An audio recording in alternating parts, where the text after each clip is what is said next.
Saya yakin rilek wali di Bang Pak Rektor. Saya yakin itu. Karena wali itu lebih dekat Allah.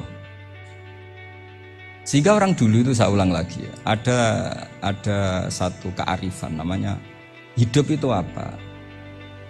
Hidup itu adalah cari sebanyak mungkin supaya hidup itu tidak tergantung pada banyak hal. Jika misalnya cara berpikir orang-orang modern itu sebenarnya banyak orang-orang ilmuwan yang nggak ngagumi Amerika. Bukan karena angkuh enggak. Untuk mempertahankan kebesaran negara sebesar itu, kebutuhan listriknya besar, kebutuhan tentaranya besar, kebutuhan apa? Sementara negara kayak Venezuela atau Swiss kebutuhannya ada banyak. Pertanyaannya, yang tergantung dengan banyak hal sama yang tidak tergantung banyak hal, itu pinter mana? Kalau dibalik pertanyaannya gitu, negara-negara maju itu tidak keren kalau dibalik pertanyaannya. Orang yang untuk mempertahankan eksistensinya banyak, butuh banyak hal, dengan yang tidak butuh banyak hal, itu pinter mana? Orang yang bahagianya nunggu jadi dokter, nunggu jadi kiai besar, kiai viral, dengan orang yang bahagia cukup dengan ngopi, itu pinter mana? Tapi kalau dibalik pertanyaannya, orang yang taunya nikmat hanya kopi dengan nikmat yang banyak, pinter mana? Makanya Mbah Mun tuh kalau guyon itu lucu. Aku iku sakake ambek wong desa sing mlebu swarga. Saya dulu eskal mlebu swarga kok disakeni. Akhirnya beliau memberi penjelasan. Wong desa iku roe pakanan enak, iku mau kopi mbek uduk. Lah swarga iku mau nuruti sing dikarepno. Akhirnya wis mau mangan, wis ngopi, nguduk, ngopi, ora roh pakanan liyane ku ora roh. Nasi mandi ya ora roh, pizza ya ora roh apa-apa. Terus saya bilang, wah lah niku nak nganti selera tentang wanita cantik. Iku juga sederhana. Rontok pesek ya wis cantik, rontok ireng ya wis. Apa bidadarinya seperti itu karena saking enggak pengalamannya. Jadi surga itu kan nuruti apa yang diinginkan. Kira-kira keinginan orang kampung kalau di surga itu apa coba? Makanan apa coba? Nah, senengnya ketemel gemblong itu. Nah, artinya malaikat lebih suka nangani surganya orang-orang kampung di Bang Pak Rektor. Ini sudah ribet ini. Makanan apa saja sudah harus dicoba. Terus kalau di mall tahu orang macam-macam, seleranya macam-macam pasti. Enak mana kalau sampai jadi malaikat pelayan surga? Suka melayani orang kampung apa yang orang kota? Orang kampung kan? Jadi ya itu guyon ya, guyon tapi itu menjadi pikiran kita bahwa orang yang banyak kebutuhan itu sebetulnya banyak kebodohannya karena menggantungkan kebahagiaannya dengan banyak. Makanya Imam Syafi'i ngendikan istighna itu apa? Al-istighna anisya'i, yang dikatakan kecukupan adalah berusaha sebanyak mungkin banyak hal tidak kamu butuhkan, bukan memenuhi semua kebutuhan kamu karena nafsu kamu ini tidak ada batasnya gitu. Kalau kamu penuhin nggak akan selesai. Itu ada perempuan yang kurang cantik itu minta doa saya, Gus doain suami saya kaya, terus tak guyonin, terus nggak minta. Kalau suami kamu kaya, yang pertama dirubah itu apa? Rumah itu supaya rumah saya bagus. Kedua apa? Mobil supaya mobil saya bagus. Nanti yang dievaluasi itu kamu. Mobil bagus, Alphard, rumah mewah, istrinya kamu, pasti itu dievaluasi. Langsung nggak usah sudah gini aja kan. Jadi pertama yang dievaluasi itu kaya itu, coba kalau suami kaya itu yang dievaluasi pertama rumah ya, rumah ganti, setelah itu apa? Mobil. Kira-kira berikutnya akhirnya sudah nggak jadi.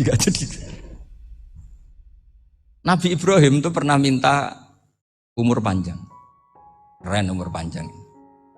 Sama Allah nggak dijawab. Datang orang tua gitu mertamu ke Nabi Ibrahim, terus disuguhi dikasih kurma. Apa itu? Kok kurma apa? Anggur yang sudah matang sekali, sudah dimakan. Setelah dimakan meler keluar lagi, dimakan lagi meler lagi. Terus Nabi Ibrahim masuk lagi ke kamar. Ya Allah, doanya tak cancel. Nanti kalau saya tua kayak itu. Jadi Allah itu gak jawab langsung tapi ngirimkan itu. Akhirnya ya Allah gak jadi.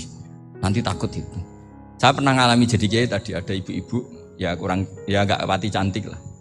Suaminya tuh miskin sekali. Minta doa saya supaya kaya. Bareng tak kasih pertimbangan itu udah gak usah gak jadi itu.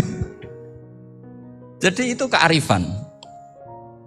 Tapi kearifan ini harus kita tanamkan. Saya nggak bisa membayangkan Indonesia yang besar ini, andai kan tidak ada qanaah.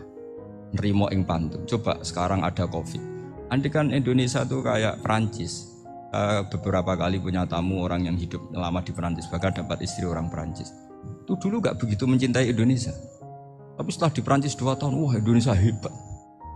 Di Perancis tuh kata dia kalau cerita, semua kebutuhan masyarakat itu dibebankan ke negara. Apa saja minta negara, apa saja nyoal negara. Sementara Indonesia, coba kalau Indonesia mengalami seperti ini kok tidak ada konaan, rimo ing pantun, bisa kios Indonesia. Orang miskin nyalahkan negara, kelaparan nyalahkan negara, apa saja. Ini barokahnya dididik kiai, jogeman nyalahno wong liya. Urip romo ing pandum, diame. Sampai gak ngerti kalau Covid. Banyak tuh orang-orang kampung itu, orang lugu-lugu itu. Mbah niki saking Covid, salam ning Covid, muga-muga umure panjang. Dikira Covid itu nama orang yang ahli sosial itu. Mbah niki dana saking Covid. Matur nuwun sampekno salamku, muga-muga umur panjang. Bingung kan yang nganterin ini. Ini gimana yang mau menjelaskan nih? Memang nggak paham, ribet kan? Tapi saya pastikan bahwa dengan keadaan seperti ini kita bahagia, kita stabil, itu jelas barokahnya kalimat tadi, moto tadi atau pegangan hidup tadi. Makanya disebut al-ibarat qutun li'ailatil mustami'in, bahwa redaksi atau kata-kata atau pegangan atau filosofi hidup, apalah namanya itu adalah penyemangat. Penyemangat. Karena kata-kata ini memang luar biasa. Ketika sahabat perang demi kebenaran, zaman itu ya pasti benar karena yang dibela Nabi. Dulu itu kan enak zaman Nabi, yang dibela mesti benarnya, musuhnya mesti salahnya. Jika dulu itu memang harus tegas. Kalau sekarang mau tegas gimana? Yang kamu bela tidak mesti benar, musuhnya tidak mesti salah. Ribet kan kalau misalnya saya tukaran sama Pak Rektor, kamu mau bela mana kan bingung. Saya tidak mesti benar, saya tidak Nabi. Pak Rektor apalagi nggak mesti benar lagi kan? Ribet kan? Jadi kalau kita mau perang sekarang itu mau pede gimana? Enggak. Makanya banyak ulama sekarang tuh mau tegas tuh nggak berani karena ya banyak hal yang abu-abu lah wilayahnya. Misalnya pilihan presiden atau pilihan bupati, pilihan menteri. Kamu mati-matian bela itu, yang kamu bela tidak mesti benar, musuh kamu tidak mesti salah. Misalnya pilihan bupati, wah ini kabupaten ini baik kalau bupatinya ini, yang satu bilang ini, terus tim suksesnya kamu tanya, kamu yakin? Ya tidak juga. Nah kenapa semangat? Kan saya botohnya, paling alasannya ya itu aja, bukan yang lain. Beda dengan zaman Nabi, nabinya mesti benar, Abu Jahalnya mesti salah, kan enak aturan mainnya jelas. Singkat cerita dalam perang itu banyak sahabat yang ngalami luka, ngalami apa. Kemudian curhat ke Nabi, ya Nabi gara-gara derekkan jenengan, ngikuti jenengan saya harus ngalami seperti ini, seperti ini. Ngiranya orang itu diapresiasi sama Allah keluarnya. Ternyata sama Allah gak diapresiasi. Malah diturunkan ayat intakunu ta'lamuna fa innahum ya'lamuna kama ta'lamun wa tarjuna minallah ma'ala yarjun. Kalau kamu sakit karena perang, orang-orang kafir itu ya sakit, itu saja berani padahal demi kekafiran. Wa tarjuna minallah ma'ala yarjun, padahal kamu punya nilai lebih yaitu berharap kepada Allah yang mereka tidak punya. Saya jadi kiai itu ya kadang mangkel. Karena yang benci ya benci, yang seneng itu ngel-ngel loh kayak Pak Bejo. Jadi semuanya ribet. Nah iya, yang benci ya ganggu, yang seneng ya ganggu, tambah nemen. Seribet.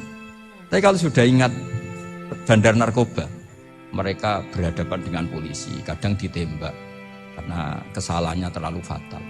Antar persaingan mereka juga bisa tembak-tembakan karena merebut pasar narkoba. Itu saja mereka berani.